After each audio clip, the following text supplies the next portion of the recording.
প্রেমিকার সামান্য এক আবদার থেকে তৈরি হলো অভিনব খাট। বান্ধবীর ইচ্ছা পূরণ করতেই ভারতের মুর্শিদাবাদের ডোমকলের নবাব তৈরি করেছেন এমন চলন্ত খাট, যা এখন কৌতূহলের কেন্দ্রবিন্দুতে।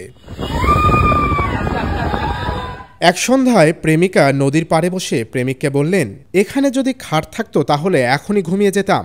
এই কথাটি নবাবের মনে ভীষণভাবে দাগ কাটে। সেই থেকেই শুরু হয় নবাবের গবেষণা। দীর্ঘ ২ বছরের প্রচেষ্টায় নবাব তৈরি করেন এমন খাট। অভিনব এ খাটে আছে ৪টি চাকা, স্টিয়ারিং, ৮০০ সিসির ইঞ্জিন, লুকিং গ্লাস, তোশক, বালিসহ আরামের পুরো ব্যবস্থা। নবাবের চলন্ত খাট রাস্তায় বের করেছিলেন পরীক্ষামূলকভাবে। ডোমকলের রাস্তায় চালানো এমন খাট দ্রুতই ভাইরাল হয়। অবাক হয় পথচারীরাও। তবে এমন চলন্ত খাটের কারণে রাস্তার নিরাপত্তা বিঘ্নিত হয়। পুলিশের অনুরোধে নবাব তার খাট ঘরে তোলেন। নবাব জানিয়েছেন, মানুষের মনোভাব জানার জন্যই তার এমন কর্মকাণ্ড। এই চলন্ত খাট পুরোপুরি প্রস্তুত হতে আরও কিছুদিন সময় লাগবে।